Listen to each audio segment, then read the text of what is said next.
Hello everyone, welcome back to replicating minds once again. आज के इस लेक्चर में हम डिस्कस करेंगे how we can do restriction digestion in laboratory conditions. Chapter 1, 2, 3 जो कि ऑलरेडी अवेलेबल है चैनल पे, जहाँ पे मैंने आपको समझाया introduction about gene cloning, how to isolate DNA from eukaryotic और prokaryotic cells and about the restriction digestion. तो इस लेक्चर में हम स्पेसिफिकली समझेंगे कि लैब कंडीशंस में, टेस्ट ट्यूब्स में, एपेंडॉफ में कैसे रेस्ट्रिक्शन डाइजेशन परफॉर्म करते हैं, कैसे जो डीएनए आपने डाइजेस्ट किया है उसको एनालिसिस करते हैं यूजिंग एगरोस जेल इलेक्ट्रोफोरेसिस। तो शुरू करते हैं restriction digestion in laboratory conditions. तो सबसे पहले आपको बता दूं कि जो रिएक्शन वॉल्यूम होता है, ओके, जैसे अभी तक मैंने आपको चैप्टर 1, 2, 3 में जो समझाया है कि prokaryotic cells for example E coli है, इकोलाई के अंदर जो रेस्ट्रिक्शन एंजाइम्स होते हैं, अगर वहाँ पर कोई बैक्टीरियोफाज इन्फेक्ट करके अपना डीएनए इंजेक्ट कर देता है बैक्टीरिया के अंदर, तो बैक्टीरिया के अंदर जो रेस्ट्रिक्शन एंजाइम्स होते हैं वो इस डीएनए को कट कर देते हैं और इस फॉरेन वायरल डीएनए से खुद को प्रोटेक्ट करते हैं। तो ये तो हो गया था नेचुरल कंडीशन में जो प्रोकैरियोटिक बैक्टीरिया के अंदर रेस्ट्रिक्शन डाइजेशन होता है, वो सारी बातें हमने चैप्टर 3 में करी थी। आज के इस लेक्चर में हम डिस्कस करेंगे कैसे साइंटिस्ट ने इस प्रोसेस को एक्सप्लॉइट किया, इसका एडवांटेज उठाया और लेबोरेटरी कंडीशंस में रेस्ट्रिक्शन डाइजेशन परफॉर्म किया। तो जो स्टैंडर्ड वॉल्यूम लिया जाता है रेस्ट्रिक्शन डाइजेशन के लिए वो 20 माइक्रोलीटर लिया जाता है। आप इससे ज़्यादा या कम भी ले सकते हैं, 10 माइक्रोलीटर भी ले सकते हैं या 30 माइक्रोलीटर, 40 माइक्रोलीटर भी ले सकते हैं, but most of the cases में जो एक स्टैंडर्ड वॉल्यूम सेट है वो 20 माइक्रोलीटर का होता है। तो 20 माइक्रोलीटर के वॉल्यूम में हम क्या क्या चीज़ें ऐड करते हैं रेस्ट्रिक्शन डाइजेशन के लिए जब आप जीन क्लोनिंग परफॉर्म करते हो, तो मैं आपको यहाँ पर दिखाता हूँ। सबसे पहला और इम्पॉर्टेंट कॉम्पोनेंट है डीएनए, जो आप लेते हो 2 माइक्रोग्राम। ये सारी चीज़ जो मैं आपको यहाँ इस स्लाइड पे समझा रहा हूँ, ये सारी स्टैंडर्ड कंडीशंस हैं। तो अगर आप आगे चलकर या अभी रेस्ट्रिक्शन डाइजेशन या जीन क्लोनिंग जैसा एक्सपेरिमेंट परफॉर्म करने जा रहे हो, तो आप इन वैल्यूज़ के साथ भी शुरू कर सकते हो और अपने एक्सपेरिमेंट के अकॉर्डिंग इन वैल्यूज़ को आगे पीछे करके एक्सपेरिमेंट को ऑप्टिमाइज भी कर सकते हो। तो डीएनए जो स्टैंडर्ड लिया जाता है वो लिया जाता है 2 माइक्रोग्राम। रेस्ट्रिक्शन एंजाइम यूनिट्स में हम कैलकुलेट करते हैं, ओके। तो 1 यूनिट का मतलब होता है कि 1 unit of restriction enzyme can cut 1 microgram of DNA in 1 hour. तो जितना आप डीएनए लोगे अपने इस रेस्ट्रिक्शन डाइजेशन के रिएक्शन वॉल्यूम में, जैसे यहाँ पर हमने 2 माइक्रोग्राम लिया है, तो हमें पता है कि 1 यूनिट कितने डीएनए को कट कर सकता है, 1 माइक्रोग्राम को इन 1 आवर, ओके। तो यहाँ पर आपको 2 माइक्रोग्राम डीएनए को कट करना है, ओके। तो आप कितना लोगे, 2 यूनिट लोगे। 2 यूनिट लोगे तभी तो आप 2 माइक्रोग्राम डीएनए को कट कर पाओगे, राइट। तो 2 माइक्रोग्राम डीएनए लिया है तो 2 यूनिट यहाँ पर हम रेस्ट्रिक्शन एंजाइम लेंगे। बफर फिर हम ऐड करेंगे 1x। 1x क्या होता है वो मैं भी आपको समझाऊंगा नेक्स्ट स्लाइड में। और इन सब को ऐड करने के बाद जितना वॉल्यूम बच जाता है, फॉर एग्जांपल क्योंकि आप 20 माइक्रोलीटर का वॉल्यूम सेट कर रहे हो और डीएनए, रेस्ट्रिक्शन एंजाइम और बफर को ऐड करने के बाद अगर आपका वॉल्यूम 16 माइक्रोलीटर बैठ रहा है तो आप 4 माइक्रोलीटर H2O यानी वाटर ऐड करोगे तो आपका टोटल वॉल्यूम हो जाएगा 20 माइक्रोलीटर। फॉर एग्जांपल हम इस फिगर से समझते हैं, यहाँ पर आपने ये ऐड किया है 2 माइक्रोग्राम डीएनए और 2 माइक्रोग्राम डीएनए था आपका 16 माइक्रोलीटर टोटल वॉल्यूम में, क्योंकि डीएनए आपका किसी ना किसी बफर में, किसी ना किसी लिक्विड में होगा, तो वो लिक्विड जो आपने लिया है वो था 16 माइक्रोलीटर, जिसमें आपका टोटल 2 माइक्रोग्राम डीएनए था, ठीक है। 2 माइक्रोग्राम डीएनए में आपने ऐड किया 2 माइक्रोलीटर बफर, तो 16 माइक्रोलीटर डीएनए था जिसमें आपका 2 माइक्रोग्राम डीएनए था, उसमें आपने 2 माइक्रोलीटर बफर डाल दिया, तो वो टोटल हो गया अब यहाँ पर 18 माइक्रोलीटर। अब यहाँ पे आपको ध्यान ये रखना है कि जो रेस्ट्रिक्शन एंजाइम आप यूज़ कर रहे हो उसी के स्पेसिफिक आप बफर यूज़ करोगे। फॉर एग्जांपल यहाँ पे हम जो एंजाइम यूज़ कर रहे हैं रेस्ट्रिक्शन एंजाइम वो है BGL सेकेंड। तो BGL सेकेंड एंजाइम यूज कर रहे हैं, तो बफर भी हम यूज करेंगे उसी के specific, that is BGL second buffer. तो अब यहाँ पर टोटल वॉल्यूम हो चुका है 18 माइक्रोलीटर, जिसमें आपका 16 माइक्रोलीटर तो DNA है, मतलब उसमें 2 माइक्रोग्राम DNA, जिसका वॉल्यूम 16 माइक्रोलीटर है, और 2 माइक्रोलीटर है आपका बफर। तो टोटल वॉल्यूम है 18 माइक्रोलीटर। इसमें आपने ऐड किया है 0.5 microlitre of BGL second, 0.5 microlitre of BGL second. तो अब ये 0.5 माइक्रोलीटर हमने BGL सेकेंड एंजाइम क्यों यूज किया, अभी तो मैं आपको यूनिट में समझा रहा था। आप बोलोगे कि अभी तो आप यूनिट में समझा रहे थे कि 1 यूनिट ऐड करेंगे 1 माइक्रोग्राम के लिए, 2 यूनिट ऐड करेंगे 2 माइक्रोग्राम के लिए, तो ये स्टैंडर्ड वैल्यू है। बट जो एंजाइम हम मार्केट से लेते हैं, कमर्शियली अवेलेबल होते हैं, वो किस तरीके से होते हैं, वो उनका जो यूनिट है वो कैसे भी हो सकता है। वो हो सकता है 1 यूनिट पर माइक्रोलीटर हो सकता है, 2 यूनिट पर माइक्रोलीटर हो सकता है। तो इस केस में जो BGL सेकेंड है वो है टोटल 4 यूनिट पर माइक्रोलीटर, मतलब 1 माइक्रोलीटर, 1 माइक्रोलीटर आप लोगे इस BGL सेकेंड एंजाइम का, तो आप टोटल 4 यूनिट ले रहे हो। बट आपको यहाँ पर कितने यूनिट चाहिए, तो आपका DNA कितना है 2 माइक्रोग्राम, मतलब आपको 2 यूनिट चाहिए। तो 2 यूनिट के लिए आपको कितना लेना होगा, इसका हाफ, 0.5 माइक्रोलीटर। आई होप आपको ये चीज़ क्लियर हुई होगी। तो इसीलिए हम यहाँ पर ऐड कर रहे हैं 0.5 microlitre of BGL second enzyme. Okay, तो 18 माइक्रोलीटर में 0.5 माइक्रोलीटर और ऐड हो गया, तो ये हो गया 18.5 माइक्रोलीटर टोटल वॉल्यूम। इसीलिए अब हमने सारी चीज़ें ऐड कर दी है, एंजाइम ऐड कर दिया है, बफर ऐड कर दिया और DNA ऐड कर दिया है, और टोटल वॉल्यूम हो गया 18.5 माइक्रोलीटर। तो जो बचा हुआ वॉल्यूम है 20 माइक्रोलीटर टोटल होना चाहिए, अभी 18.5 है, तो बचा कितना 1.5 माइक्रोलीटर। तो इसीलिए हमने यहाँ पर ऐड किया 1.5 माइक्रोलीटर H2O। तो ये जो आपका टोटल वॉल्यूम बन गया रिएक्शन का, वो हो गया 20 माइक्रोलीटर। कितना हो गया 20 माइक्रोलीटर। ओके, अब इसको इंक्यूबेट करेंगे कितने पे, 37 डिग्री सेल्सियस पे 1 आवर के लिए।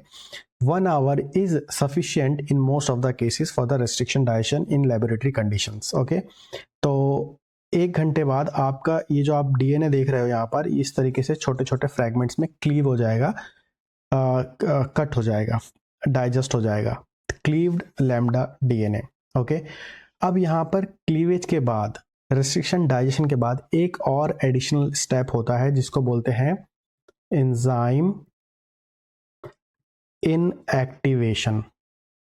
एंजाइम इनएक्टिवेशन जो ये स्टेप है, जहां पर आप या तो फिनॉल का यूज कर सकते हो, EDTA का यूज कर सकते हो, या हीट का यूज कर सकते हो। ओके, इस स्टेप के बारे में मैं आगे आने वाले स्लाइड में बताऊंगा एंजाइम इनएक्टिवेशन के बारे में। फिलहाल मैं आपको DNA के बारे में समझा चुका हूँ, जो आपका टेम्पलेट है जिसका आप रेस्ट्रिक्शन डाइजेशन करना चाहते हो, वो 2 माइक्रोग्राम स्टैंडर्ड लोगे, रेस्ट्रिक्शन एंजाइम लोगे, यूनिट का कंसेप्ट आपको मैंने समझा दिया है, और बफर लोगे। बफर स्पेसिफिक होना चाहिए आपके रेस्ट्रिक्शन एंजाइम के, और मेकअप करने के लिए H2O लोगे। बट मैंने आपको अभी यहाँ पर एक 10x बफर का कॉन्सेप्ट 1x का कॉन्सेप्ट बताया था, तो ये मैं आपको नेक्स्ट स्लाइड में बताने वाला हूँ यहाँ पर। उससे पहले जो मैंने आपको बताया कि एंजाइम इनएक्टिवेशन, एंजाइम इनएक्टिवेशन क्या होता है। आपने रेस्ट्रिक्शन डाइजेशन कर दिया 1 घंटे के लिए, और आपका जो एक लेंदी DNA था वो छोटे छोटे फ्रैगमेंट्स में कट हो गया है। बट अगर आप 1 घंटे से ज़्यादा वो एंजाइम एक्टिव रहता है आपके रिएक्शन में, जो आपने एंजाइम डाला है फॉर एग्जांपल BGL सेकेंड, और वो आप उसको डीएक्टिवेट नहीं करते हो, तो वो 1 घंटे के बाद भी वो, चाहे आप उसको 37 डिग्री से निकाल कर रूम टेम्परेचर यानी 20-25 डिग्री के आसपास रखोगे, फिर भी वो कहीं ना कहीं एक्टिव रहता है और आपके DNA को कट करता रहता है। तो आप चाहते हो कि 1 घंटे के बाद, after 1 hour, the restriction digestion process should be stopped. तो आप क्या करोगे, वो जो एंजाइम है आपके रिएक्शन में, दैट इज BGL सेकेंड, वो और भी कोई एंजाइम हो सकता है, वो HIND3 हो सकता है, ECO R1 हो सकता है, ठीक है, BAM H1 हो सकता है। There are plenty of restriction enzymes you can use in gene cloning. तो जो भी आपने एंजाइम यूज किया है उसको आपको इनएक्टिवेट करना बहुत ज़्यादा ज़रूरी है। तो इनएक्टिवेट इसलिए करते हैं ताकि वो एडिशनल कट ना लगाए DNA में। जितना आप चाहते हो ऑप्टिमम डाइजेशन ही हो। तो एंजाइम एक्टिवेशन के 3 मेथड्स होते हैं। पहला है फिनॉल, दूसरा है ईडीटीए, तीसरा है हीट। फिनॉल क्या करता है? फिनॉल एक ऑर्गेनिक सॉल्वेंट है। ओके, ये क्या है? एक ऑर्गेनिक सॉल्वेंट। और ये क्या करता है? आपके जो एंजाइम है, एंजाइम क्या होता है? एंजाइम आपका प्रोटीन ही तो होता है ना? तो प्रोटीन में कई सारे बॉन्ड्स होता है, hydrophobic bond, hydrogen bond, van der Waals interactions. There are so many covalent and non-covalent interactions present in the structure of protein or enzyme. तो यहाँ पर ये फिनॉल क्या करता है?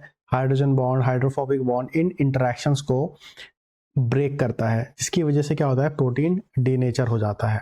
और ये जो प्रोसेस होता है वो रिवर्सिबल नहीं होता है। मतलब एक बार आपने फिनॉल ऐड कर दिया, एंजाइम इनएक्टिवेट हो गया, तो ये एक्टिवेट नहीं होगा। This is irreversible process.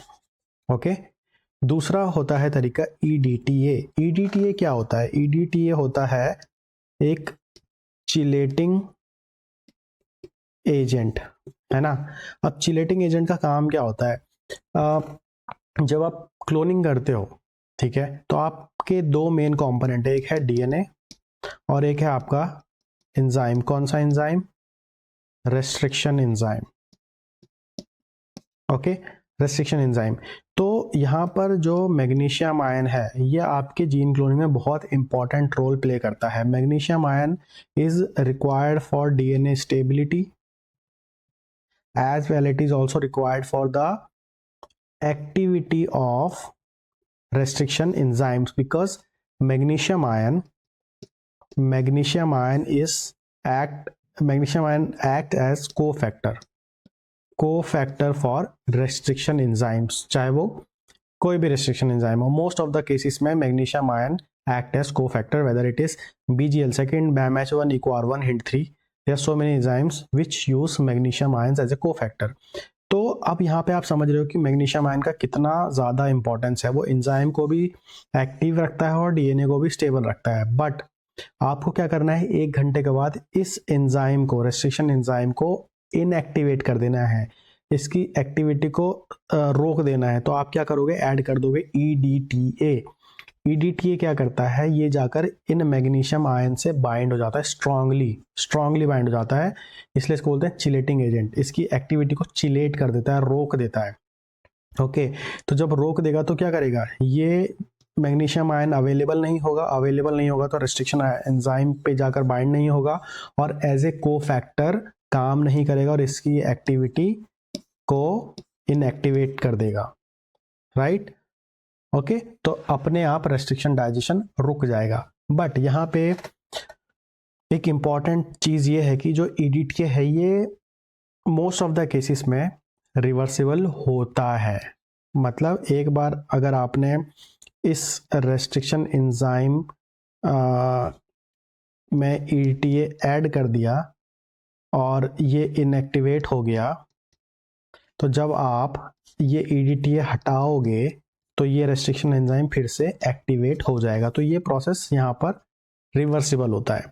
Okay, तो कोई ऐसा एक्सपेरिमेंट जहाँ पे आप कुछ टाइम के लिए एंजाइम को इनएक्टिवेट करना चाहते हो, but you want that the enzyme, particular enzyme gets activated again further, तो आप क्या करोगे? ईडीटीए को हटाकर उसको फिर से एक्टिवेट कर सकते हो। ओके, तीसरा है हीट।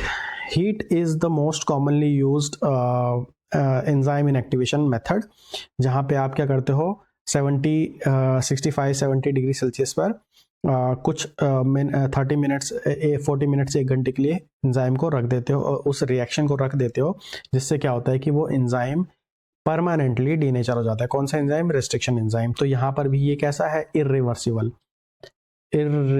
है। यहाँ पर भी इरिवर्सिबल है, बट यहाँ पर क्या है? ये रिवर्सिबल है। ये चीज आप याद रखोगे। ईडीटी के केस में क्या होता है? रिवर्सिबल होता है।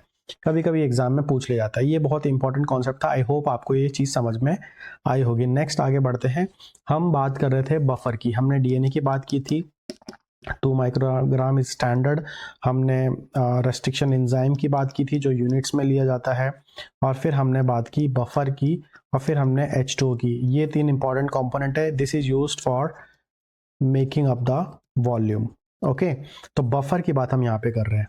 ओके, तो बफर में आप देखो, सबसे बफर का काम क्या होता है? बफर का काम बहुत ज़्यादा इंपॉर्टेंट होता है। इसमें होते हैं 3 मेन कंपोनेंट्स। कौन कौन से? पहला होता है पीएच मेंटेन करने के लिए, पहला इसका काम होता है पीएच मेंटेन करना। Most enzyme works at pH 7.4। Buffer आपके रिएक्शन का पीएच मेंटेन करके रखता है during the process of restriction digestion. PH change नहीं होने देता, क्योंकि अगर पीएच चेंज हो गया तो आपका जो एंजाइम वो काम नहीं करेगा, क्योंकि हर एक एंजाइम का काम करने का एक ऑप्टिमम पीएच होता है। तो most of the enzyme works at pH 7.4। तो इसका काम होता है मेनली पीएच को कांस्टेंट रखना। दूसरा काम होता है बफर का आयंस प्रोवाइड करना। आयंस मतलब यहाँ पर हम बात कर रहे हैं मैग्नीशियम आयन, जिसकी बात हमने पहले भी करी। Magnesium ion is important for the activity of enzyme and stability of DNA and all type second restriction endonuclease requires magnesium 2। फिर यहाँ पर NaCl, मैग्नीशियम की बात हमने कर ली। NaCl भी क्या करता है? NaCl क्या है? आपका सॉल्ट है, और ये आपका सोडियम आयन और क्लोराइड आयन प्रोवाइड कराता है। जो NaCl है, सॉल्ट जो है, वो बहुत ज़्यादा इंपॉर्टेंट है, क्योंकि ये क्या करके रखता है कि ये एंजाइम और डीएनए के इंटरेक्शन करवाता है एक दूसरे से। ये इंपॉर्टेंट इसीलिए है क्योंकि आप देखो, जो डीएनए है, डीएनए क्या होता है? डीएनए पे जैसे ये मान लो ये डीएनए है, ठीक है, और इसके पूरे बैकबोन में फॉस्फेट ग्रुप्स होते हैं। तो मतलब डीएनए पूरा नेगेटिवली चार्ज होता है, ठीक है। और हम अगर एंजाइम की बात करें, रेस्ट्रिक्शन एंजाइम की बात करें, तो रेस्ट्रिक्शन एंजाइम किससे मिलके बना होता है? अमीनो एसिड से। किसके मिला बना होता है? अमीनो एसिड से। अमीनो एसिड्स पे आपको पता है कि different amino acids are differently charged. कुछ अमीनो एसिड्स पॉजिटिवली चार्ज होते हैं, कुछ अमीनो एसिड्स नेगेटिवली चार्ज होते हैं। तो अगर जब ये रेस्ट्रिक्शन एंजाइम इस डीएनए से इंटरेक्ट करने की कोशिश करेगा विदाउट NaCl, तो क्या होगा कि इस पे जो नेगेटिव चार्ज है वो प्रॉपरली इससे बाइंड होने में इंटरफेयर करेंगे, क्योंकि नेगेटिव नेगेटिव रिपल्सन क्रिएट करेगा। तो ये NaCl क्या करता है कि इस पे जो सोडियम क्लोराइड आयन है वो इसके नेगेटिव चार्ज को शील्ड कर देता है एक ऑप्टिमम लेवल पर जाकर, जिसकी वजह से क्या होता है कि डीएनए और रेस्ट्रिक्शन एंजाइम में बाइंडिंग हो जाती है। बट यहाँ पर क्या है कि अगर आप इसका NaCl का ज़्यादा कॉन्सेंट्रेशन कर दोगे, टू हाई, तो ये क्या करेगा कि पूरा ही शील्ड कर देगा, जिसकी वजह से भी प्रॉपर बाइंडिंग नहीं हो पाएगी। या अगर टू लो रखोगे तब भी प्रॉपर बाइंडिंग नहीं हो पाएगी। तो आपको ये जो इसका कॉन्सेंट्रेशन है NaCl का, वो ऑप्टिमाइज करना पड़ेगा कि इतना कॉन्सेंट्रेशन रखना चाहिए NaCl का रेस्ट्रिक्शन डाइजेशन के दौरान। नेक्स्ट है जो बफर में इंपॉर्टेंट होता है, वो होता है डायथायोथ्रीटोल, जिसको शॉर्ट में DTT बोलते हैं। ये होता है रिड्यूसिंग एजेंट। ओके, इसका काम क्या होता है? इसका काम होता है कि आपके एंजाइम को स्टेबलाइज करके रखता है। ओके, कैसे? जैसे आपका जो एंजाइम होता है, कौन सा? Restriction enzyme. ये तो प्रोटीन है, आपको पता है, मैंने बताया अभी। All enzymes are proteins, but all proteins are not enzymes. This is a very basic statement, basic concept in biochemistry. All enzymes are protein, but all proteins are not enzymes. ये आपको पता ही होगा।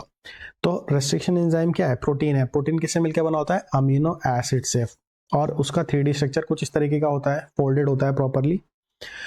ओके, और इसमें चाहे कोई भी protein हो, हर एक प्रोटीन में ये वाला अमीनो एसिड तो होता ही होता है, सिस्टीन, है ना। सिस्टीन में एक ग्रुप होता है जिसको बोलते हैं SH, यानी थायोल ग्रुप। तो जब ये एंजाइम नॉर्मल फॉर्म में रहता है, मतलब रिड्यूस्ड फॉर्म में रहता है, तो ये एक्टिवेट रहता है, एक्टिवेटेड। ओके, एक्टिवेटेड रहने के लिए इसका रिड्यूस्ड फॉर्म में रहना या नॉर्मल फॉर्म में रहना जरूरी है। स्पेशली इस थायोल ग्रुप का रिड्यूस्ड फॉर्म में रहना जरूरी है। बट अगर ये किसी वजह से ये थायोल ग्रुप ऑक्सीडाइज हो जाता है, मतलब ऑक्सीजन की प्रेजेंस में ऑक्सीडाइज हो जाता है, तो ये डाइसल्फाइड बॉन्ड बनाना शुरू कर देता है, डाइसल्फाइड बॉन्ड।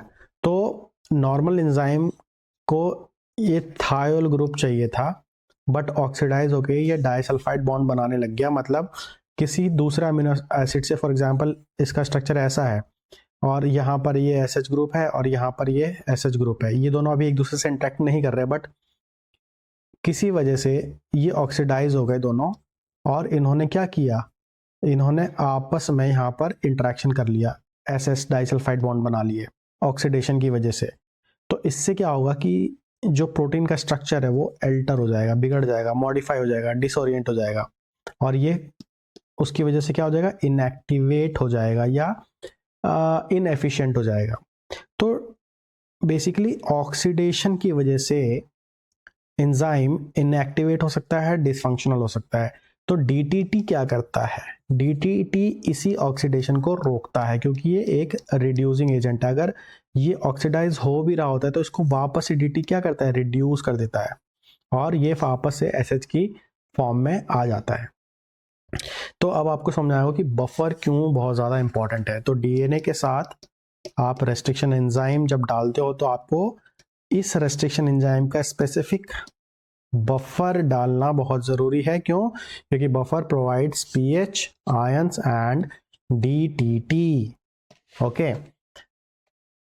अब ये बफर जो है वो आपको बनाने की ज़रूरत नहीं है।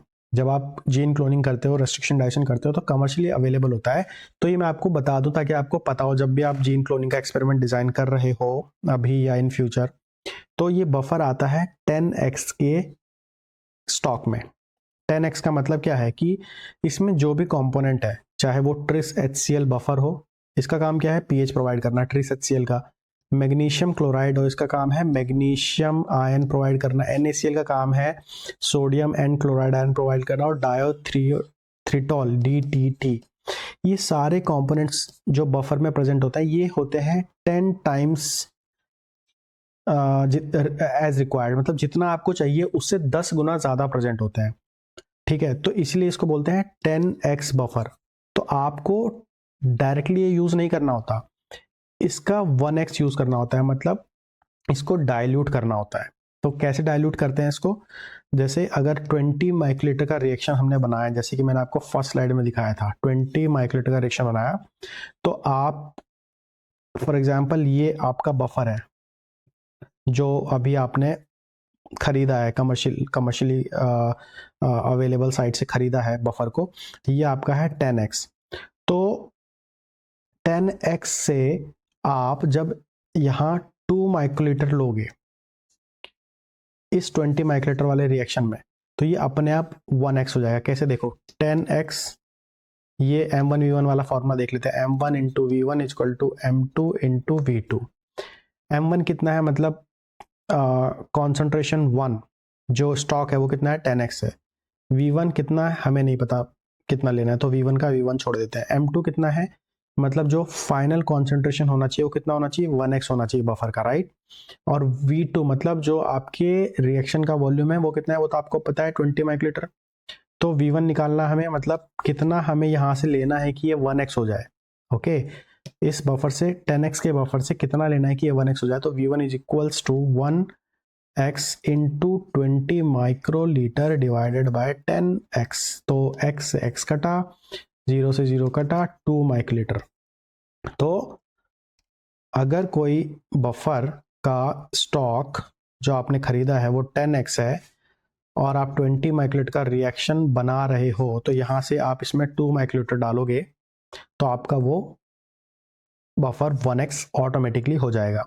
और अगर 30 माइक्रोलीटर का रिएक्शन है तो आप 3 माइक्रोलीटर डाल दो, 40 माइक्रोलीटर का है तो आप 4 माइक्रोलीटर डाल दो। Simple and easy to calculate using the formula M1V1 is equals to M2V2।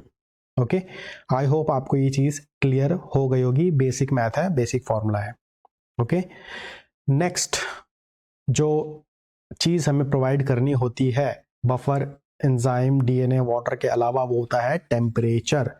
Most enzyme work at 37 degree Celsius, but there are few enzymes which requires different temperature. For example, Taq DNA polymerase, जिसको 65 degree की ज़रूरत होती है काम करने के लिए, क्योंकि ये क्या है, थर्मोफिलिक एंजाइम है ना, क्योंकि ये हाई टेम्परेचर पे काम करता है, जो कि थर्मस एक्वेटिकस बैक्टीरिया से आइसोलेट किया गया था, राइट। इसे हम पीसीआर में भी यूज़ करते हैं। अब एंजाइम इनएक्टिवेशन के बारे में आपको ऑलरेडी बता चुका हूँ, ठीक है। To avoid over digestion method क्या है, short incubation at 70 degree Celsius, या आप फिनोल एक्सट्रैक्शन का यूज़ करो, ओके, या आप ईडीटी का यूज़ करो which binds magnesium ions to prevent restriction endonuclease action. Here I will just take a small break to request something from you. Each lecture you see take a lot of effort, time and dedication. मेरी पूरी कोशिश रहती है कि हर एक topic को मैं बहुत ही अच्छे से समझाऊं ताकि आपको सारे के सारे concepts clearly समझ आए. So if you watch my lectures, please support Replicating Minds with at least one like, one comment and one share. These small gestures really matters and they tell YouTube that this particular video, this channel is really helpful for the students like you. Your little supports keep this channel growing and keeps me motivated to bring you content like this. And if you have not subscribed yet, please subscribe and press the bell icon so that you do not miss the updates. Next हम बात करेंगे कि analyzing the result of restriction endonuclease cleavage.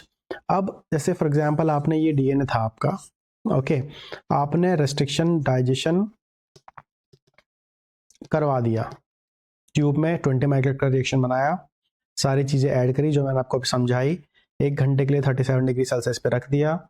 1 घंटे के बाद आपने enzyme को inactivate किया using any of the 3 methods, either by using phenol, EDTA और हाई टेम्परेचर। अब एंजाइम इनएक्टिवेशन के बाद आपको ये एनालाइज करना है कि वो रेस्ट्रिक्शन डाइजेशन प्रॉपरली हुआ भी है या नहीं, मतलब इसके छोटे छोटे फ्रैगमेंट्स जो आप चाहते थे वो हुए हैं या नहीं हुए। तो अब आपको उसको एनालाइज करना होगा ना। तो एनालाइज करने का सबसे इजी जो तरीका है वो है gel electrophoresis, okay. But gel electrophoresis का जो इन्वेंशन हुआ, इसके बारे में जब पता चला वो 1970 में पता चला, बट इससे पहले कैसे पता करते थे? इससे पहले बहुत मुश्किल होती थी और ऑलमोस्ट फ्रैगमेंट का साइज क्या है, इन सब चीज़ों का पता लगाना बहुत मुश्किल था। हाँ, रेस्ट्रिक्शन डाइजेशन हुआ है या नहीं ये पता कर सकते थे बेस्ड ऑन द विस्कोसिटी। कैसे? क्या होता है कि जो लार्ज डीएनए होते हैं उसकी विस्कोसिटी हाई होती है, हाई विस्कोसिटी, और जो स्मॉल डीएनए होते हैं उसकी लो विस्कोसिटी होती है, ओके। तो अब जैसे फॉर एग्जांपल एक डीएनए, एक रिएक्शन आपने ये लगाया और दूसरा रिएक्शन आपने ये लगाया, इधर भी रेस्ट्रिक्शन डाइजेशन किया और इधर भी रेस्ट्रिक्शन डाइजेशन किया। इधर के तो छोटे छोटे फ्रैगमेंट्स आपके कट हो गए, बट इधर नहीं हुआ किसी वजह से, फॉर एग्जांपल, ओके। तो यहां पर आप देखो डीएनए के स्मॉल स्मॉल फ्रैगमेंट्स हैं, ओके, बट यहाँ पे अभी भी लार्ज इंटैक्ट फ्रैगमेंट है, ओके। तो इसकी विस्कोसिटी क्या होगी आप खुद सोचो, इसकी विस्कोसिटी क्या होगी आप खुद सोचो। स्मॉल फ्रैगमेंट अगर हो जाते हैं तो विस्कोसिटी कैसी हो जाती है? Low viscosity. और अगर फ्रैगमेंट लार्ज हो तो विस्कोसिटी कैसी होती है? High viscosity.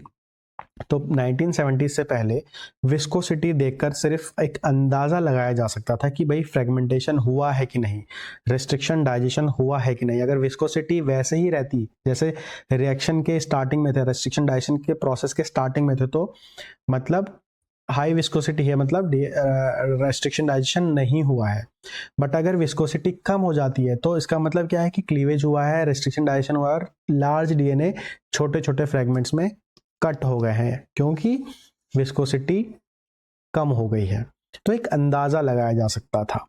लेकिन 1970s में जब एग्रोस जेल इलेक्ट्रोफोरेसिस का इन्वेंशन हुआ तब एग्जैक्टली पता लग पाया कि जो फ्रेगमेंटेशन है वो हुआ है कि नहीं, रेस्ट्रिक्शन डाइजेशन हुआ है कि नहीं। और सबसे बड़ा फायदा जो हुआ वो जेल इलेक्ट्रोफोरेसिस के थ्रू आप साइज के बेसिस पे डीएनए को सेपरेट कर पाए, ओके, जो 1970 से पहले पॉसिबल नहीं था, ओके। तो ये है एक normal electrophoresis without any gel. तो देखोगे कि जब आप यहाँ पर डीएनए डालोगे, जो आपका सैंपल है वो पूरा का पूरा डीएनए विदाउट एनी सेपरेशन, पूरा का पूरा डीएनए, पूरा का पूरा सैंपल माइग्रेट कर गया इस तरफ, डीएनए पे नेगेटिव चार्ज होता है, इधर पॉजिटिव इलेक्ट्रोड रखा तो डीएनए पॉजिटिव की तरफ मूव करेगा। ये नॉर्मल जेल इलेक्ट्रोफोरेसिस में भी हम यूज करते हैं। अभी ये जेल इलेक्ट्रोफोरेसिस नहीं है, यहाँ पर कोई जेल नहीं है, there is no gel. Okay, यहाँ पर सिर्फ नेगेटिव एंड की तरफ जो डीएनए था, रेस्ट्रिक्शन डाइजेस्टेड डीएनए, वो डाला, वो पॉजिटिव की तरफ मूव कर गया। बट फॉर एग्जांपल यहाँ पर रेस्ट्रिक्शन डाइजेशन के बाद 10 फ्रेगमेंट हुए होंगे, ओके 10 फ्रेगमेंट्स हुए होंगे, और जब ये ऑन किया इलेक्ट्रोफोरेसिस तो 10 के 10 एक साथ मूव कर गए बिना किसी सेपरेशन के। ओके, यही ड्रॉबैक जेल इलेक्ट्रोफोरेसिस ने दूर कर दिया। कैसे, वो अभी समझते हैं। तो यहाँ पर देखो, number and size of DNA fragments need to be determined for gene cloning. जब आप जीन क्लोनिंग कर रहे हो तो आपने जो रेस्ट्रिक्शन डाइजेशन किया है, डाइजेशन होने के बाद डीएनए के कितने फ्रेगमेंट्स हुए हैं और किस साइज के फ्रेगमेंट्स हुए हैं, क्योंकि जब आप डाइजेशन करते हो तो आपको पता रहता है कि आप किस जीन का डाइजेशन कर रहे हो। फॉर एग्जांपल, ये आपका डीएनए है, यहाँ पर आपका एक जीन है, जीन ए, और आपको पता है कि इस जीन का साइज जो है वो 4 किलो बेस है। ओके, तो जब आप डाइजेशन कर लोगे, ये जीन कट हो जाएगा 4 किलो बेस का, तो आपके पास एक मेथड भी होना चाहिए चेक करने का कि ये इसी साइज का जीन कट हुआ है कि नहीं हुआ है। ओके, उसी चीज के लिए जेल इलेक्ट्रोफोरेसिस हम यूज करते हैं, जो 1970 से पहले ये चेक करने का कोई तरीका नहीं था। राइट, कैसे चेक करते हैं वो आपको अभी मैं आपको बताऊंगा। Before gel electrophoresis invented in 1970s, it was difficult to determine the number and size of DNA fragments. Before 1970, cleavage determined by viscosity. Now, gel electrophoresis and DNA marker. अब हम यूज करते हैं gel electrophoresis in combination with DNA marker. कैसे, यहां पर समझते हैं। ये अब आप देखो, यहां पर एक जेल डाल दिया, ठीक है। इलेक्ट्रोफोरेसिस पहले भी कर रहे थे लोग, लेकिन अब यहां पर जेल को भी इंक्लूड कर लिया, इसलिए इसको बोला गया जेल इलेक्ट्रोफोरेसिस। जेल इलेक्ट्रोफोरेसिस का प्रिंसिपल क्या है? Separation based on charge, like ion exchange. Ion exchange chromatography में किसके बेसिस पे सेपरेशन होता है? मॉलिक्यूल्स का चार्ज के बेसिस पे। तो यहां पर भी चार्ज की बेसिस पे डीएनए का सेपरेशन होता है। क्यों? क्योंकि डीएनए का चार्ज होता है नेगेटिव, और यहां पर नेगेटिव और पॉजिटिव इलेक्ट्रोड्स का यूज करके डीएनए को सेपरेट किया जाता है। तो बेसिस क्या है, प्रिंसिपल क्या है? चार्ज। और चार्ज की बेसिस पे जब डीएनए मूव करता है तो जो माइग्रेशन है डीएनए का, वो मेनली 3 चीजों पे डिपेंड करता है: size, shape and charge to mass ratio. लेकिन जेल इलेक्ट्रोफोरेसिस में ना तो चार्ज टू मास रेशियो पे इसका हम बहुत ज्यादा इस पे बिलीफ मतलब ट्रस्ट करते हैं माइग्रेशन, ना शेप पे करते हैं। ऐसा क्यों? इसका रीजन मैं आपको अच्छे समझाता हूं अभी। मेनली हम जेल इलेक्ट्रोफोरेसिस में, कभी आपसे क्वेश्चन पूछा जाए एग्जाम में, एंट्रेंस एग्जाम में, इंटरव्यू में, कहीं पर भी, तो आपका एग्जाम होगा कि DNA migration in gel electrophoresis determined by on the basis of DNA size. क्यों? अभी आपको सारी चीजें क्लियर हो जाएंगी। देखो, सबसे पहले अगर हम शेप की बात करें तो most DNA molecules are of same shape and have similar charge to mass ratio. देखो, अगर आपने रेस्ट्रिक्शन डाइजेशन नहीं किया है, डाइजेशन के पहले की बात कर रहे हैं, फॉर एग्जांपल अभी हम परफॉर्म करने वाले हैं रेस्ट्रिक्शन डाइजेशन, ओके, परफॉर्म करने वाले हैं। इससे पहले यहां पर जो डीएनए का शेप होगा, और इससे पहले इसके बाद जो डीएनए का शेप होगा, रेस्ट्रिक्शन डाइजेशन से पहले मोस्ट ऑफ द जो डीएनए होंगे वो, क्योंकि लार्ज फ्रेगमेंट होते हैं तो वो डबल स्टैंडर्ड तो होंगे, बट वो ऐसे कॉइल्ड फॉर्म में और टैंगल्ड फॉर्म में होंगे, ठीक है। तो यहां पर चाहे 2 डीएनए मॉलिक्यूल हो, वो दोनों के दोनों ऐसे टैंगल्ड फॉर्म में होंगे, ओके। तो शेप दोनों का ही ऑलमोस्ट एक जैसा होगा, क्योंकि दोनों के दोनों टैंगल्ड फॉर्म में होंगे। चाहे वो आप super coiled close covalently close circular DNA का ले लो एग्जांपल, ये इस तरीके से जो प्लास्मिड होता है, कोई भी प्लास्मिड आप उठा लो, वो ऐसे circular tangled super coiled form में होगा इस तरीके से। तो सबका शेप, सारे डीएनए मॉलिक्यूल का शेप एक जैसा होता है, तो आप शेप के बेसिस पे उनको सेपरेट नहीं कर सकते without restriction digestion, before restriction digestion, even after restriction digestion. अब आप बोलोगे रेस्ट्रिक्शन डाइजेशन के बाद तो ये खुल जाएगा, तो खुल जाएगा तो आप देखो ना सारे के सारे जो डीएनए है वो लीनियर हो जाएंगे, तब भी तो सबका शेप एक जैसा हो गया, तब भी सबका शेप सिमिलर हो गया, अभी भी आप शेप के बेसिस पे इनको सेपरेट नहीं कर पाओगे। तो रेस्ट्रिक्शन डाइजेशन के पहले भी शेप के बेसिस पे सेपरेट नहीं कर सकते थे और बाद में भी सेपरेट नहीं कर सकते। ओके, तो शेप वाला कॉन्सेप्ट तो यहाँ पर इस तरीके से हमने डिसमिस कर दिया। अब नेक्स्ट जो है वो charge to mass ratio. Charge to mass ratio के ऊपर हम क्यों बिलीव नहीं करते, क्यों इसके बेसिस पे हम सेपरेट नहीं कर सकते, मैं अभी आपको समझा देता हूं। डीएनए देखो, डीएनए जो है, ध्यान से समझना, ये कॉन्सेप्ट बहुत ज़्यादा इंपॉर्टेंट है, यहाँ पर बहुत कंफ्यूजन होती है क्यों हम चार्ज टू मास रेशियो के बेसिस पे डीएनए का सेपरेशन डिटरमाइन नहीं करते या शेप के बेसिस पे नहीं करते। शेप में आपको ऑलरेडी बता चुका हूँ, ये तो बहुत ज़्यादा इंपॉर्टेंट है, इसको ध्यान से समझेंगे। तो देखो डीएनए जो मिलके बना होता है, किस किस चीज़ से मिलके बना होता है, ध्यान से समझना। यहाँ पे एक होता है मेनली जो डीएनए का जो क्या बोलते हैं उसको, मोनोमर है, वो होता है न्यूक्लियोटाइड, है ना। बहुत सारे न्यूक्लियोटाइड लाइन से पॉलीमराइज होकर आपका डीएनए बनाते हैं इस तरीके से, ठीक है। ये एक स्टैंड की बात हो गई। वैसे ही दूसरा स्टैंड हो गया, है ना, ये न्यूक्लियोटाइड्स हो गए इस तरीके से, इस तरीके से, और इनके बीच में होती है बेस पेयरिंग। आपको ये चीज़ पता है, ये बेसिक है। इंपॉर्टेंट क्या है यहाँ पर ये समझना है, हर एक न्यूक्लियोटाइड मिलके बना होता है तीन चीज़ों से। कौन कौन सी चीज़? एक तो होता है इसमें शुगर, ठीक है, sugar molecule, deoxy ribose sugar, deoxy ribose sugar, plus दूसरा जो होता है वो होता है फॉस्फेट मॉलिक्यूल, तीसरा होता है यहां पर आपका नाइट्रोजिनस बेस, ATGC। ओके, अब देखो शुगर के ऊपर यहाँ पर तो ऐसा कुछ चार्ज होता नहीं है, फॉस्फेट के ऊपर होता है नेगेटिव चार्ज, और सारे ही फॉस्फेट के ऊपर नेगेटिव चार्ज होता है। ओके, और ये नाइट्रोजनस बेस ATGC ये भी एक दूसरे से बहुत ज़्यादा डिसिमिलर नहीं होते बेस्ड ऑन चार्ज, ठीक है, ये भी ऑलमोस्ट सिमिलर होते हैं अगर हम चार्ज की बात करें। तो ओवरऑल हर एक न्यूक्लियोटाइड, जितने भी न्यूक्लियोटाइड होते हैं डीएनए में, चार्ज की बेसिस पे सब क्या होते हैं? सिमिलर होते हैं। There is no much difference, सब सिमिलर लगेंगे आपको nucleotide on the basis of charge.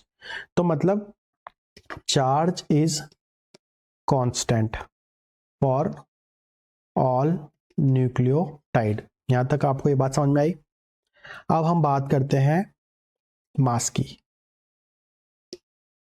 मास की तो देखो शुगर जो है, डीऑक्सी राइबोस शुगर, हर एक न्यूक्लियोटाइड में, कोई भी आप न्यूक्लियोटाइड उठा लो, डीऑक्सी राइबोस शुगर सब में सेम होता है ऑलमोस्ट, थोड़ा बहुत डिफरेंस भी होता है ऑक्सीजनेशन और डीऑक्सीनेशन का, तो वो आरएनए डीएनए में होता है, बट ओवरऑल पूरा का पूरा डीऑक्सी राइबोस शुगर हर एक न्यूक्लियोटाइड में सेम होता है, ठीक है। दूसरी चीज होती है फॉस्फेट, ये भी सारे न्यूक्लियोटाइड में सेम होता है, ठीक है, सिमिलर। तीसरा होता है नाइट्रोजनस बेस। तो इन ATGC चारों में भी मॉलिक्यूलर वेट में, मास में इतना ज्यादा डिफरेंस नहीं है, मास में इतना ज्यादा डिफरेंस नहीं है।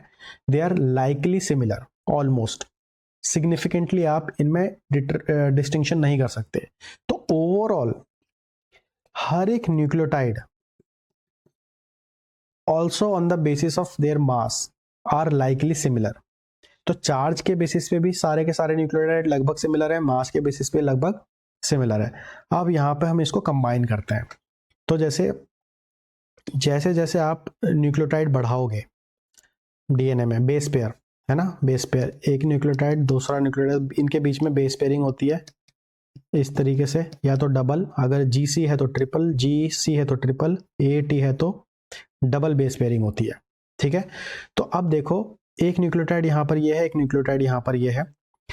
अब जो चार्ज है, चार्ज ऑन न्यूक्लियोटाइड, ये डायरेक्टली प्रोपोर्शनल होता है नंबर ऑफ बेस पेयर्स के।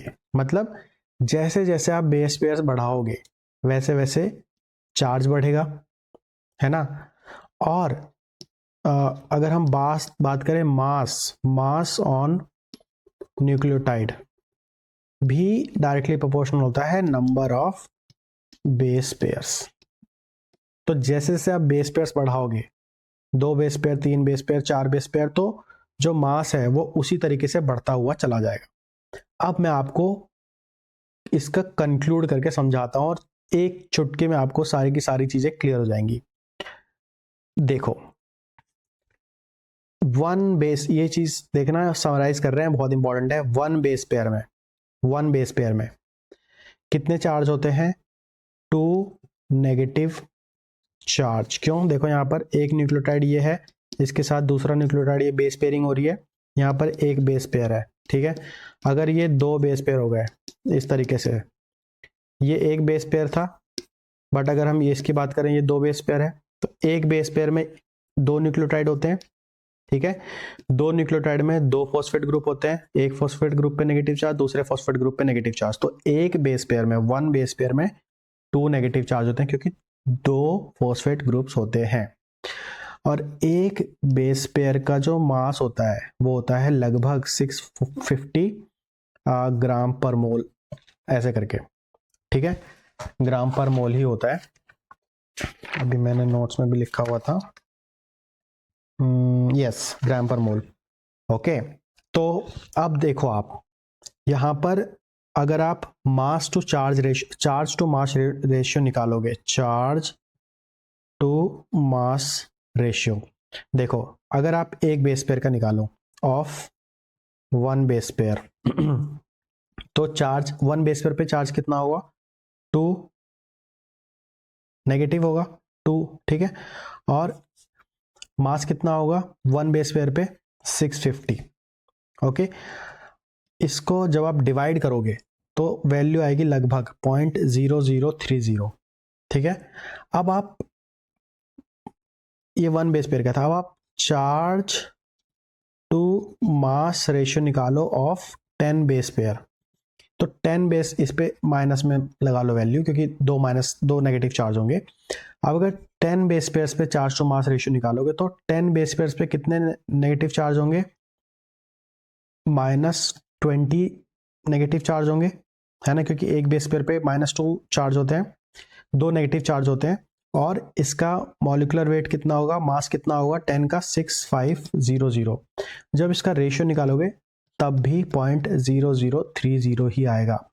तो चाहे स्मॉल डीएनए हो, अब आपको ये चीज समझ में आ रही होगी, चाहे वो स्मॉल डीएनए हो जिसमें 5 बेस पेयर हो या 2 बेस पेयर हो, चाहे वो लार्ज डीएनए हो जिसमें 300 बेस पेयर हो, जब आप उसका चार्ज टू मास रेशियो निकालोगे तो वो सेम ही होगा या सिमिलर ही होगा।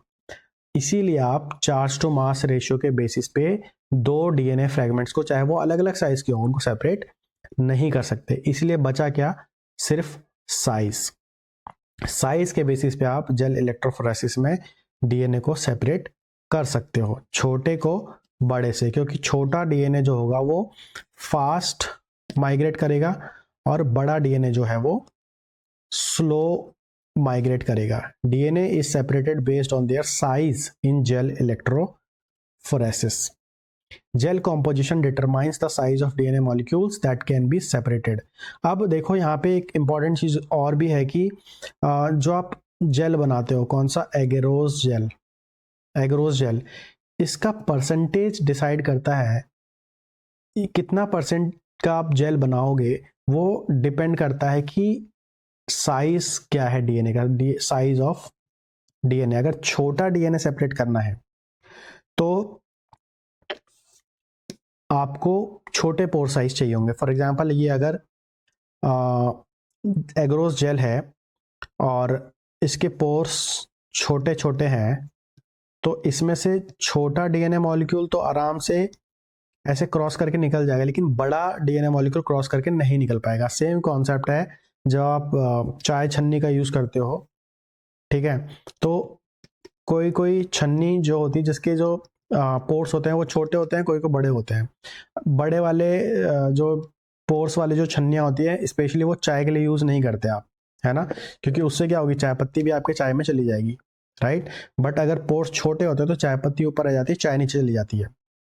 तो यहाँ पर आपको स्मार्टली ये चूज करना होगा कि पोर्स का साइज बड़ा होना चाहिए कि छोटा होना चाहिए। वो किस पे डिपेंड करेगा कि आपका साइज ऑफ डीएनए क्या है जो आप सेपरेट करना चाह रहे हो। तो अगर साइज स्मॉल है डीएनए का, स्मॉल डीएनए साइज, तो पोर साइज कैसा होना चाहिए, पोर साइज भी स्मॉल होना चाहिए। अब स्मॉल पोर साइज कैसा होगा, आप कॉन्सेंट्रेशन जो एग्रोस का है वो बढ़ा दो, हाई एग्रोस कॉन्सेंट्रेशन। ज्यादा एग्रोस डालोगे, है ना, तो ज्यादा वो ऐसे नेटवर्क बनाएंगे, ऐसे सीव बनाएंगे, पोर्स बनाएंगे, मतलब छोटे पोर्स बनाएंगे कि नेटवर्किंग ज़्यादा होगी। बट अगर कम एग्रोस डालोगे तो नेटवर्किंग भी कम होगी और पोर्स का साइज बड़ा होगा। तो ये चीज़ आपको ध्यान रखनी है, जो स्टेबल के अकॉर्डिंग आप समझ सकते हो। अगर डीएनए का साइज 50 टू 2000 बेस पेयर है, मतलब 50 बेस पेयर से 2 KB के बीच में है, तो आप 2% जेल बनाओगे, 2% एग्रोस जेल बनाओगे, तो पोर साइज बहुत छोटे छोटे होंगे। बट जैसे जैसे आपके डीएनए का साइज बढ़ रहा है, यहाँ पर देखो डीएनए का साइज क्या हो रहा है, इंक्रीज हो रहा है, तो आप देखो कि एग्रोस के कॉन्सेंट्रेशन भी आप डिक्रीज करते जा रहे हो 0.5 की तरफ। तो 0.5 बनाओगे तो इसका जो एग्रोस जेल बनेगा उसके पोर साइज बड़े बड़े होंगे। बट अगर 2% का बनाओगे तो इसके पोर साइज छोटे होंगे। तो इसमें आप स्मॉल डीएनए सेपरेट कर पाओगे और इसमें आप लार्ज डीएनए सेपरेट कर पाओगे। तो ये चीज ध्यान रखना, लार्ज डीएनए के लिए लार्ज पोर्स और लेस एग्रोस कॉन्सेंट्रेशन, और स्मॉल डीएनए के लिए हाई एग्रोस कॉन्सेंट्रेशन। तो ये बेसिकली इनवर्सली प्रोपोर्शनल करके आप याद कर सकते हो। इस DNA size is inversely proportional to the agarose concentration, ठीक है। बड़ा साइज होगा तो एग्रोस का कॉन्सेंट्रेशन कम कर दोगे ताकि पोर्स बड़े बड़े हो जाए। साइज छोटा होगा तो एग्रोस का कॉन्सेंट्रेशन बढ़ा दोगे ताकि साइज छोटे हो जाए। आई होप आपको ये चीज क्लियर हुई होगी। ओके, नेक्स्ट है यहाँ पर visualising DNA molecule in an agarose gel. अब आपने जेल में डीएनए को सेपरेट कर लिया, ओके, जैसे ये एग्रोस जेल होता है, आपने कभी ना कभी लोडिंग की होगी, नहीं तो आप कहीं पर वीडियोस देख सकते हो किस तरीके से जेल में डीएनए को लोड किया जाता है। यहाँ पर वेल्स होती हैं, इसमें आप डीएनए का सैंपल लोड कर देते हो और इसको वोल्टेज, इस पे वोल्टेज अप्लाई कर देते हो। तो क्या होता है कि इधर नेगेटिव होता है, इधर पॉजिटिव इलेक्ट्रोड होता है डीएनए के ऊपर, जो इसमें आपने लोड किया है वेल्स के अंदर नेगेटिव चार्ज होता है, तो वो पॉजिटिव की तरफ मूव करने लगता है, जैसे कि यहाँ पर आप देख सकते हो। बट डीएनए जो होता है वो कलरलेस होता है, तो आपको नॉर्मली अपनी नेकेड आंखों से दिखाई नहीं देगा कि सेपरेशन कैसा हुआ है। आपको ऐसा, जब इस जेल को देखोगे तो ऐसा ऐसा ब्लैंक ही दिखाई देगा। इसके लिए आपको एक फ्लोरेसेंस डाई का यूज करना होता है, जिसका नाम होता है ETBR, इथीडियम ब्रोमाइड, ETBR। ये एक प्लेनर एरोमेटिक स्ट्रक्चर होता है, केमिकल स्ट्रक्चर होता है। Ethidium bromide is use to separate supercoiled DNA from non supercoiled molecules. ये क्या करता है, ETBR डीएनए के बेस पेयर्स के बीच में जाकर बाइंड कर लेता है, इंटरकैलेट कर लेता है। ETBR intercalates between adjacent base pairs facilitated by pi stacking interaction। ये चीज आपको याद रखनी, कभी कभी एग्जाम में पूछ ले जाता है। pi stacking interactions की हेल्प से जो डीएनए के एरोमेटिक रिंग्स होते हैं बेसिस में, उनके बीच में जाकर बाइंड कर लेता है। ETBR बाइंड जब करता है उसकी वजह से क्या होता है कि पार्शियल अनवाइंडिंग होती है, डीएनए थोड़ा खुलने लगता है।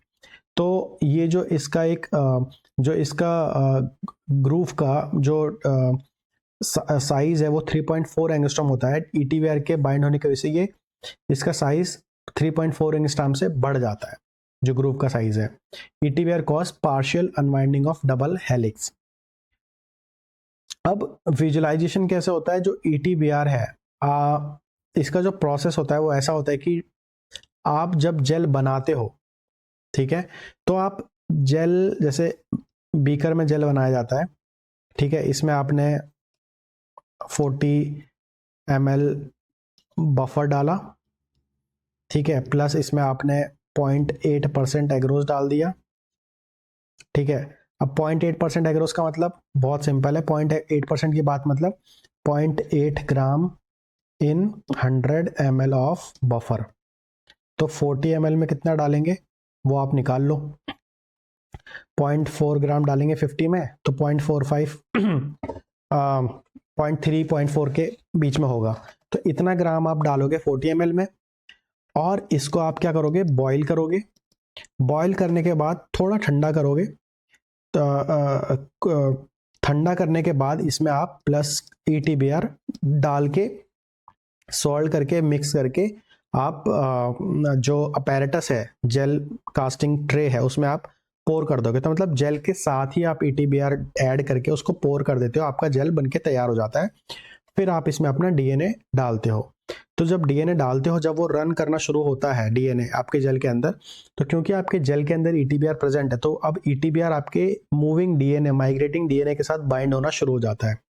और जब ये पूरा सेपरेशन हो जाता है तो आप क्या करते हो? इस जेल को लेके जाते हो यूवी ट्रांसमीटर में, एक ऐसा इंस्ट्रूमेंट, एक ऐसा डिवाइस जिसमें यूवी लाइट लगी होती है। तो जैसे ही आप ये जेल उस यूवी इंस्ट्रूमेंट में रखते हो, आपके जितने भी फ्रेगमेंट्स सेपरेट हुए हैं डीएनए के, वो ब्राइट ऑरेंज कलर के दिखाई देने लगते हैं, क्योंकि वो ईटीबीआर से बाइंड हो चुके हैं। तो याद रखना, ईटीबीआर फ्लोरेसेंस मॉलिक्यूल है जो डीएनए में बाइंड करने के बाद ब्राइट ऑरेंज कलर प्रोवाइड करता है, ठीक है। जब वो फ्री फॉर्म में होता है ईटीबीआर तो बहुत वीक सिग्नल देता है, बट जब वो डीएनए के साथ बाइंड हो जाता है तो वो strong bright orange signal release करता है। Okay, the binding alters ETBR's fluorescent properties, causing it to emit a bright orange light when excited by UV light, revealing DNA's location in gel. तो इस तरीके से आप डीएनए का location jail में determine कर सकते हो। बट ईटीबीआर को यूज करने के कुछ कॉशंस हैं। ये एक पोटेंट म्यूटाजन है, मतलब ये म्यूटेशन कॉजिंग एजेंट होता है, इसलिए कभी भी जब भी आप इसको यूज कर रहे हो, ग्लव्स, प्रॉपर ग्लव्स के साथ यूज करना है, लैब कोट के साथ यूज करना है। डायरेक्टली कांटेक्ट टू स्किन नहीं होना चाहिए, क्योंकि ये it can be absorb through skin, toxic होता है, इसलिए हमें डायरेक्ट कांटेक्ट अवॉइड करना चाहिए। ओके, लास्ट में हम यहाँ पर समझेंगे कि ये जो सेपरेट हुआ है डीएनए एग्रोस जेल की हेल्प से, उसको एस्टिमेट कैसे किया जाता है। तो इसके दो तरीके हैं। एक होता है रफ एस्टिमेशन, जैसे हमने सेपरेट किया, यूवी इल्यूमिनेटर पे रखा और हमारे को वो बैंड्स दिखाई दे गए, हमने इसकी पिक्चर ले ली, तो हम रफली एक अंदाज़ा लगा लेते हैं, ये जो बैंड हमको दिखाई दे रहा है, हम अपने अननोन डीएनए सैंपल के साथ नोन डीएनए मार्कर भी रन करते हैं, जिसका साइज हमें पहले से पता होता है। जैसे ये 500 KB, 2 KB, 2.3 KB, ये 4 KB के आसपास है। इससे कंपेयर करके हम अपने अननोन के बैंड का अंदाजा लगा लेते हैं। जैसे यहाँ पर आप देख रहे हो बैंड नंबर 1 2 3, तो 1 वाला जो बैंड है वो 4361 बेस पेयर से थोड़ा ऊपर चल रहा है, इसका मतलब 5000 बेस पेयर्स के आसपास है, मतलब 5 KB। इसी तरीके से इसका अंदाजा लगा हमने 3.2 KB, इसका अंदाजा लगा हमने 2 KB। ओके, बट ये एक रफ एस्टिमेट है, बट मोस्ट कॉमनली हम इससे हमारा काम चल जाता है। बट अगर आपको बिल्कुल प्रिसाइज एस्टिमेट लगाना है तो आपके पास एक स्टैंडर्ड कर्व होता है इस तरीके का, जो आपने नॉन डीएनए मार्कर के हेल्प से बनाया है। इसमें आप क्या करते हो कि ये जो वेल है जहां पे आपने सैंपल लोड किया था, इससे सेंटीमीटर कैलकुलेट करते हो, डिस्टेंस कैलकुलेट करते हो हर एक बैंड का।